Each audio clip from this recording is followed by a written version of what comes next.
Olá, gente. Espero que todos vocês estejam bem. É, A aula de hoje nós vamos tratar sobre tabela periódica. Essa aula ela corresponde à aula 4, então a gente já vai dar o início na segunda apostila de vocês, certo? Inicialmente a gente vai falar sobre o histórico da tabela periódica, como é que ela foi formada até chegar à tabela que nós conhecemos hoje. Iniciando falando sobre os trabalhos de Lavoisier. Lavoisier, ele sistematizou e ordenou um conjunto de observações e hipóteses, certo? Que dá origem à química científica. E uma das suas grandes contribuições foi construir uma tabela periódica que continha, na época, 32 elementos. Essa tabela periódica seria distribuída de acordo com o número de massa dos átomos existentes. A partir dessa sistematização, foram criadas as tríades de Dobenheimer. Dobenheimer organizou esses elementos por ordem crescente de massa atômica e ele verificou que alguns elementos apresentariam propriedades químicas semelhantes. Esses elementos eles formavam em grupos de 3, por isso que ele chamou de tríade. Aqui no slide eu coloquei como exemplo o cloro, o bromo e o iodo, certo? Que foi a primeira experimento que ele teve para notar que havia essas tríades. De maneira geral, ele notou que, por exemplo, se você pegasse um elemento como o cálcio, o estrôncio e o bário, se você somasse a massa dos elementos cálcio e bário e dividisse por 2, daria a massa aproximada de um outro elemento que seria o estrôncio. Então, esses 3 elementos, eles fariam parte de uma tríade que teria propriedades químicas semelhantes. Tá? Isso ficou conhecido como a lei das tríadas de Dobenheimer. Posteriormente a isso, foi criado o parafuso telúrico. O parafuso telúrico, ele continuava com a distribuição dos elementos, a organização dos elementos na tabela periódica, baseado em uma ordem crescente do número de massa. Porém, dessa forma, ele era sistematizado de maneira diferente, né? Aí em um parafuso. John Newland foi um químico que chegou com uma nova ideia para a sistematização da tabela periódica, com a chamada lei das oitavas. Ele notou que sempre quando ele colocava elementos em ordem crescente de massa, o oitavo elemento teria propriedades químicas semelhantes ao primeiro elemento. E aí isso ele chamou de lei das oitavas. Então é como se fosse uma nota musical. O oitavo elemento ele seria uma espécie de repetição do primeiro. John Newland foi um dos primeiros a conseguir notar uma relação entre a propriedade dos elementos e a massa que aqueles elementos teriam. Certo? Então, a gente pode observar aqui, pela lei das oitavas dele, por exemplo, ele colocou por ordem crescente de massa o hidrogênio, lítio, berílio, bório, carbono, nitrogênio e oxigênio. O próximo elemento seria o flúor, e o flúor teria propriedades químicas semelhantes ao do hidrogênio, assim como o oitavo elemento, por essa ordem, depois o lítio, que seria o sódio, teria propriedades químicas semelhantes ao lítio. Então, essa seria a lei das oitavas descobertas por John Newland. Mas o pai da atual tabela periódica viria a ser o químico Mendeleev. Esse cara, ele conseguiu sistematizar a tabela periódica muito parecido com o que a gente encontra hoje, certo? É uma tabela periódica onde nós temos elementos distribuídos em grupos e em linhas, né, e em períodos. Porém, o que vai diferir da tabela periódica atual para essa tabela periódica desenvolvida por Mendeleev, claro, inicialmente, a quantidade de elementos que possui, já que, obviamente, hoje nós possuímos o conhecimento de a existência de muitos mais elementos químicos do que na época. Mas uma coisa mais importante ainda seria o número, a forma que isso era distribuído. Mendeleev criou uma tabela periódica organizando os elementos com base na sua massa, na massa atômica, assim como aqueles que vieram anteriormente dele desenvolveram. Moseley, que mudou essa organização. Ele passou a dispor os elementos não mais como ordem de massa, mas sim como ordem crescente de número atômico. E assim ele conseguiu enunciar a lei periódica dos elementos, que é válida até hoje, que as propriedades dos elementos são funções periódicas de seus números atômicos, certo? Então, a partir disso, nós passamos a organizar a tabela periódica de acordo com o número crescente de número atômico e não mais de massa. Então, gente, é basicamente esse o histórico que a gente segue até a formação da tabela periódica atual, certo? A gente inicia ali com aquelas tríades de Dubenheiner, quando ele lança a lei das tríades, notando que dois elementos, que a média aritmética da massa de dois elementos teria a massa aproximada de outro elemento, e que esses três elementos teriam propriedades químicas semelhantes. Aí se chamava de tríade. Posteriormente, nós tivemos a organização do parafuso telúrico, certo? Também contando com, distribuindo os elementos de acordo com o número de massa atômica deles. Posteriormente, viríamos com John Newland, que cria a lei das oitavas, notando uma certa periodicidade nos elementos químicos. E, por fim, Mendeleev, que cria a sistemática da tabela periódica atual, entretanto, ainda se utilizando do número de massa atômica. E aqui Moseley troca, né, isso, organizando os elementos da tabela periódica de acordo com seu número atômico e elucidando que as propriedades periódicas desses elementos estão relacionadas ao número atômico deles. Então, a tabela periódica atual, ela é composta de colunas e linhas, certo? A essas colunas, a gente dá o nome de família ou grupo. E as linhas, a gente dá o nome de período ou série. Na tabela periódica atual, nós temos 18 famílias ou 18 grupos e 7 períodos.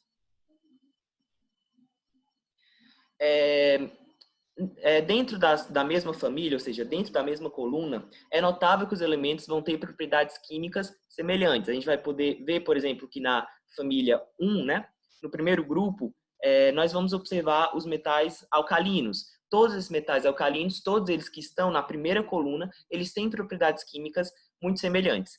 Enquanto os elementos que estão no mesmo período, eles vão apresentar uma ordem crescente de número atômico. E dessa forma, eles também vão apresentar algumas propriedades físicas que vão variar regularmente entre eles de maneira uniforme. Por exemplo, o ponto de fusão, ele vai aumentando ao longo, né, do período. Nós vamos ver essas tendências periódicas na próxima aula, certo? Mas, de maneira geral, elementos que estão compostos numa mesma família apresentam propriedades químicas semelhantes. Enquanto elementos que estão dispostos no mesmo período, eles apresentam uma ordem crescente de número atômico e, portanto, vão apresentar propriedades físicas que vão variar de maneira uniforme e regular. A tabela periódica atual, ela está, então, distribuída de acordo com a configuração eletrônica. Obviamente, a camada a que o elemento está é justamente o período que ele está localizado na tabela periódica. Então, quando a gente pede para vocês fazer uma distribuição eletrônica de um elemento, vocês vão observar onde aquela distribuição eletrônica, aquela configuração eletrônica termina. E a camada onde o elétron mais energético está, né, onde o último elétron está, o elétron de valência, será o período a que esse elemento está. Por exemplo, o lítio, né, estaria na segunda, teria 2 camadas, o sódio teria 3 camadas e assim por diante. Enquanto a organização das famílias. As famílias na tabela periódica, atualmente nós temos 18 famílias, certo? Todas elas agrupando elementos, cada uma delas agrupando elementos com propriedades químicas que sejam semelhantes. Existem 2 formas da gente identificar, da gente agrupar as famílias na tabela periódica atual. A primeira forma seria se utilizando das famílias A e as famílias B, certo? A família A, ela seria as 2 primeiras colunas da tabela periódica, 1A e 2A, e as últimas, né, 3A, 4A, 5A, 6A e 7A.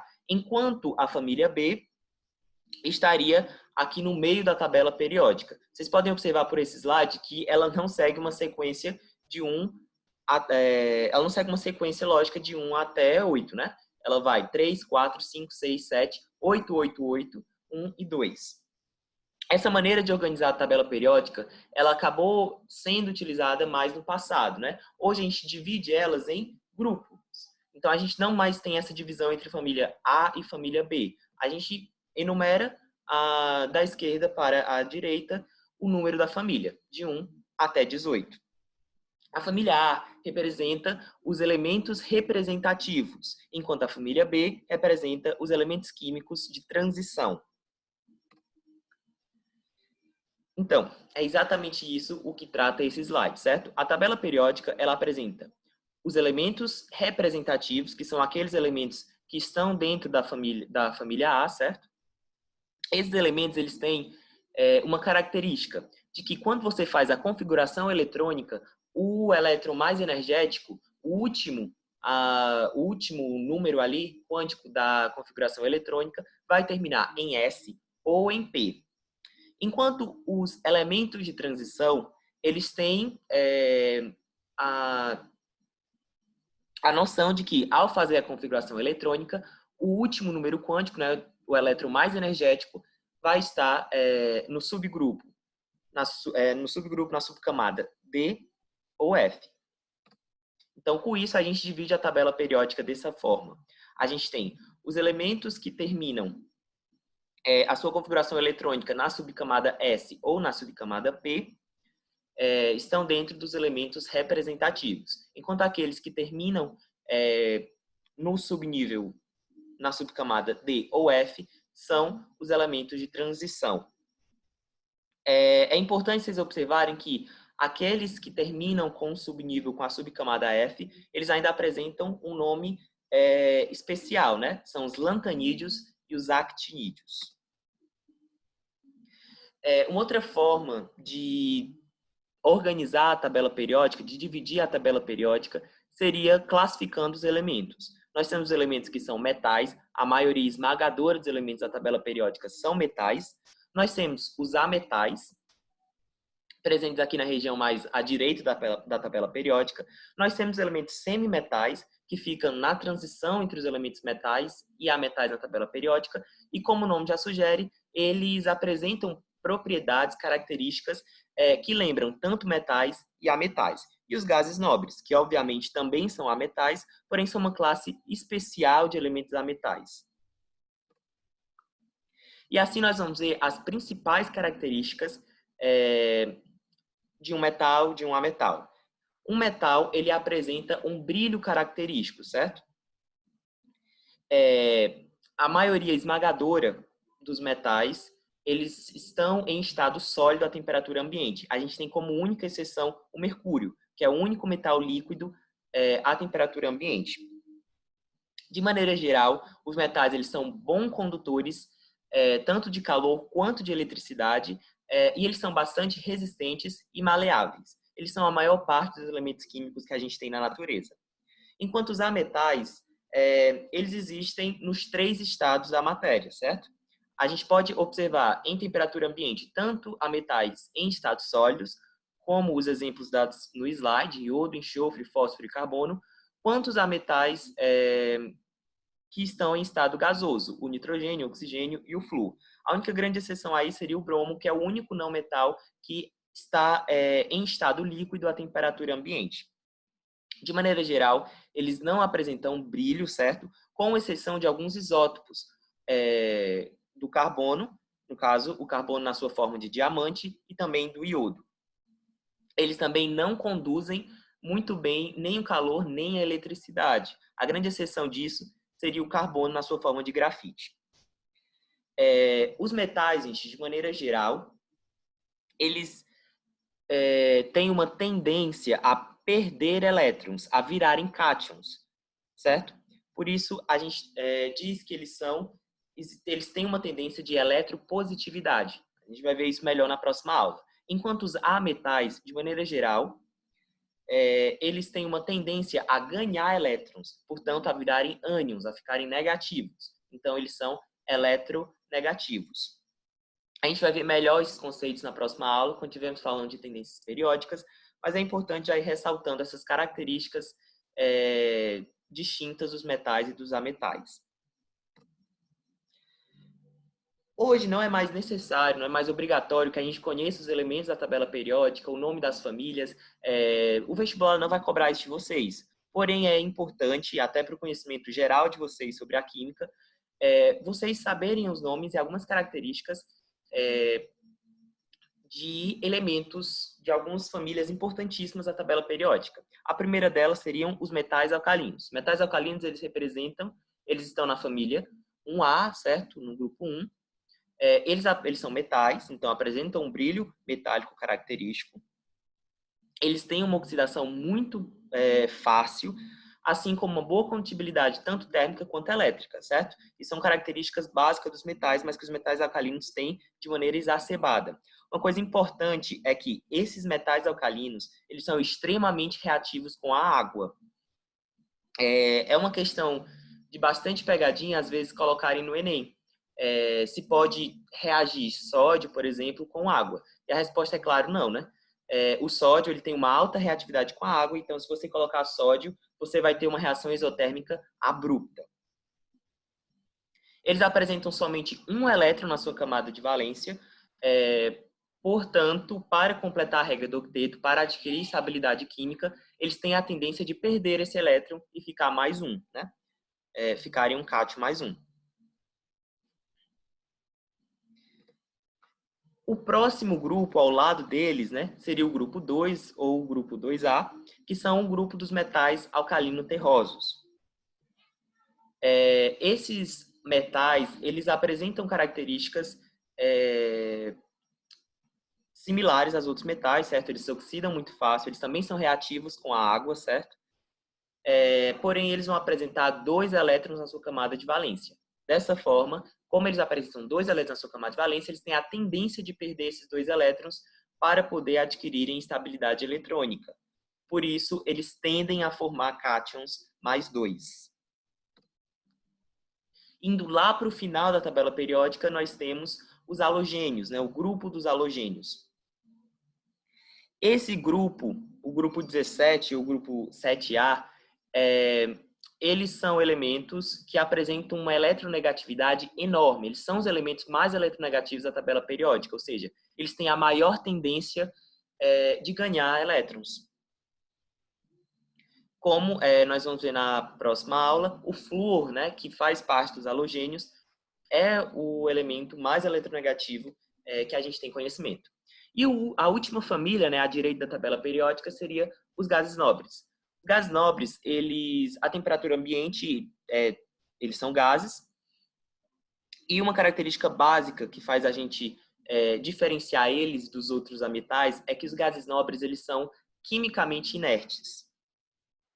Certo? Eles não reagem muito fácil, por isso que eles são chamados de gases nobres. Eles não reagem de maneira fácil com outros elementos. Todos eles, com exceção do hélio, que apresenta somente 2 elétrons, apresentam 8 elétrons na camada de valência. É por isso que eles já atingiram a regra do octeto. Eles sozinhos já têm 8 elétrons na camada de valência, já são altamente estáveis, por isso eles não querem reagir. Então, gente, a aula foi essa. Muito obrigado pela atenção. E a gente volta na próxima semana para tratar sobre tendências periódicas. Então, a gente vai continuar seguindo essa tabela periódica. Esse slide está lá no drive de vocês do ENA e eu também coloquei algumas questões de vários vestibulares tradicionais, principalmente, para vocês treinarem tanto a aula passada quanto essa aula aqui. Então, obrigado, gente.